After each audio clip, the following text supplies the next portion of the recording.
हवेली का भूत। रूहानी ताकतें हमारे आसपास हमेशा मंडराती रहती है। उनकी एक अलग ही दुनिया होती है जो वास्तविकता में दिखाई नहीं देती, लेकिन कुछ घटनाओं से महसूस जरूर होने लगती है। ऐसी ही कहानी एक हवेली के भूत की है। दरअसल एक पुरानी हवेली है जिसमें कई साल पहले राजा महाराजा रहा करते थे, लेकिन अब वो वीरान पड़ी है क्योंकि उन राजाओं के वारिस देश से बाहर जा चुके हैं। हवेली की हालत बहुत खराब हो चुकी है, अब उसे मरम्मत की जरूरत है। इसके लिए प्रशासन ने नोटिस के अनुसार संपत्ति के मालिक को सूचित किया जाता है। कुछ दिनों में पूर्व राजाओं के वारिस में से एक लड़की हवेली में अपने बच्चे के साथ दाखिल होती है, जो कि उस जमाने के राजा के नाती की लड़की थी। उसका नाम उर्मिला था। उसके पति की कार एक्सीडेंट में मौत हो चुकी थी। अब वो विधवा हो चुकी है, लेकिन उसके पास उसका एक बेटा है जो 8 वर्ष का है और वो भी अपनी माँ के साथ हवेली आया है। हवेली बहुत विशाल थी। सफाई के लिए कई मजदूर बुलाए गए जिन्हें चप्पे चप्पे की सफाई करने का ठेका दिया गया। किसी को नहीं पता था कि हवेली के कोने कोने में कितने खूनी रहस्य छुपे हुए हैं। उर्मिला के आने के बाद हवेली की हवा रूहानी होने लगती है। ऐसा लग रहा था मानो कोई वर्षों से इंतजार कर रहा था इस हवेली के वारिस का। एक रात उर्मिला अपने कमरे में अपने बच्चे के साथ सो रही होती है। अचानक उसके खिड़की से एक पक्षी टकराकर मर जाता है। यह घटना अपने आप में असामान्य थी। पक्षी टकराते ही उर्मिला की नींद खुल जाती है और जब वो लाइट जलाकर देखती है तो डर से चीखने लगती है क्योंकि उसके कमरे की खिड़की में एक पक्षी फंसा हुआ और उसके शरीर से खून की बूंदें फर्श पर गिर रही थी। नजारा इतना भयानक था कि वो अपने बच्चे को उठाना नहीं चाहती थी, लेकिन उर्मिला हिम्मत करके उस पक्षी को खिड़की से बाहर फेंक देती है। लेकिन इसके बाद उसे रात भर नींद नहीं आती और वो सुबह तक जगी रहती है। दरअसल वो जानना चाहती है कि ये किसी की शरारत तो नहीं। सुबह होते ही वो अपने यहाँ काम कर रहे मजदूरों से जाकर कहती है कि रात को मेरे कमरे की खिड़की पर कोई पक्षी आकर टकराया था और तुरंत मर गया। क्या तुम लोगों में से किसी ने ये हरकत की है? क्योंकि पक्षी खुद ब खुद तो खिड़की से नहीं टकरा सकता। मजदूर कहते हैं नहीं, हमने तो खिड़की से नीचे किसी पक्षी को मरा हुआ नहीं देखा।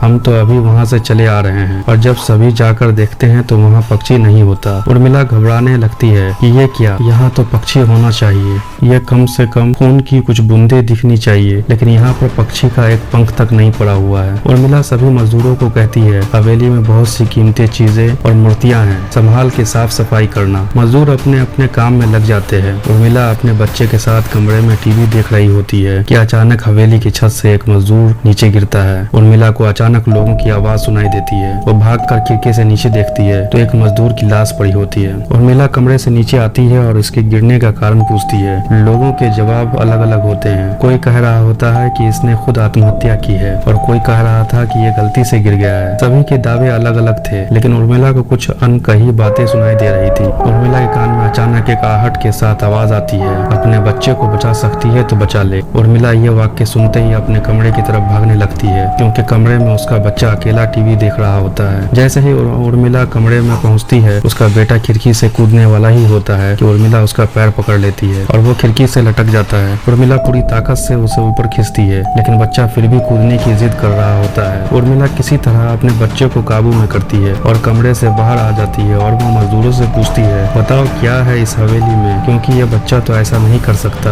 और अभी ये सब जो हो रहा है कुछ अलग ही चल रहा है। अभी एक बूढ़ा मजदूर उर्मिला से कहता है बेटी ज्यादा जानना हो तो अपने पूर्वजों की कहानी पढ़ो, तभी तुम्हें इस हवेली का इतिहास पता चलेगा। इस हवेली की कहानी किताब इस गाँव के सरपंच के घर में रखी होती है, जो कि बहुत साल पहले मर चुके थे, लेकिन अब उनके बेटों के पास वो किताब मौजूद थी। उर्मिला सरपंच के घर पहुंचती है और किताब ले लेती है। किताब पढ़ते ही उसे पता चलता है कि इस हवेली में एक नौकर नौकरानी भी थे जिनके बीच में बहुत प्यार था और वो कई सालों से हवेली की सेवा कर रहे थे। लेकिन एक बार रानी के शाही गहने चोरी हो गए और उस राजा ने नौकरानी को चोरी की सजा दी और उसे जिंदा दफना दिया गया। इसके गम में उसके पति ने भी अपनी जान दे दी और उसके 1 महीने बाद ही उस राजा ने अपनी ही तलवार अपने गले में घुसेर कर आत्महत्या कर ली। उसके बाद छोटे मोटे हादसे हवेली में होने लगे, जिस वजह से यह हवेली हमेशा के लिए बंद कर दी गई। कई सालों के बाद वहाँ कोई आया है जिससे वह रहने वाले आत्माओं को मौका मिल गया कि फिर से बदला लेने का। उर्मिला हवेली का रहस्य जानकर यहाँ से जाना चाहती है क्योंकि उसे अपने बच्चे की चिंता है, इसलिए वो रात में ही कार लेकर एयरपोर्ट के लिए निकल जाता है। अचानक रास्ते में उसकी कार का एक्सीडेंट हो जाता है और कार पलटकर उल्टा हो जाती है, लेकिन दोनों को कोई नुकसान नहीं होता। उर्मिला अपने बच्चे को बाहर निकाल लेती है और सुनसान सड़क पर भागने लगती। रास्ते में उसे एक कार आते दिखाई देती है और वो कार को रोकने के लिए उर्मिला सड़क के बीच में खड़ी हो जाती है और अपनी मदद के लिए चिल्लाने लगता। तभी अचानक कार वाला आकर कार का ब्रेक लगा देता है। उर्मिला पास जाकर देखती है तो उसकी हिम्मत बढ़ जाती है क्योंकि ये एक पुलिस ऑफिसर होता है। उर्मिला हड़बड़ाहट में उसे अपनी बात कहती है और रोने लगती है। पुलिस ऑफिसर उन्हें अपनी गाड़ी में बैठने को कहते हैं और रोड पर जाने लगते हैं। रास्ते में एक बूढ़ा सड़क पर जा रहा होता है और उनकी कार के सामने आते ही रोड पर गिर जाता है। पुलिस ऑफिसर गाड़ी से उतरकर उस व्यक्ति को देखते हुए, बूढ़ा व्यक्ति बेहोश हो चुका था। पुलिस ऑफिसर उसे गोद में उठाकर अपनी गाड़ी में पीछे बैठा देता है और अस्पताल के लिए चलने लगते हैं। अचानक उस बूढ़े व्यक्ति का हाथ पीछे से पुलिस ऑफिसर की गर्दन तक पहुंच जाता है। पुलिस ऑफिसर छटपटाने लगते हैं और अचानक गाड़ी का ब्रेक लगा देते हैं। गाड़ी की स्पीड कम होने की वजह से कार वहीं खड़ी हो जाती है और ऑफिसर अपनी गन निकालकर बूढ़े की तरफ निशाना लगाकर गोली चला देता है। बूढ़े की सर पर गोली लगने से भी उसकी जान नहीं जाती है। महिला और पुलिस ऑफिसर दोनों समझ चुके थे कि यह कोई भूत है। भूत को देखते ही उर्मिला अपने बच्चों को लेकर बाहर निकल जाती है और इसी बीच पुलिस ऑफिसर भूत की पकड़ से अपने आप को छुड़ाने में कामयाब हो जाते हैं। पुलिस ऑफिसर कार से बाहर निकलते ही तीनों बाहर रोड पर भागने लगते हैं और कुछ देर भागते हुए उन्हें सड़क के किनारे जगमगाती लाइट्स दिखती है। पुलिस ऑफिसर उर्मिला से कहते हैं कि मैडम, ये एयरपोर्ट है, जल्दी चलिए। उर्मिला अपने बच्चों को लेकर एयरपोर्ट के अंदर पहुंच जाती है। एयरपोर्ट पहुंचते ही उर्मिला की जान में जान आ जाती है, क्योंकि पुलिस ऑफिसर की बहादुरी की वजह से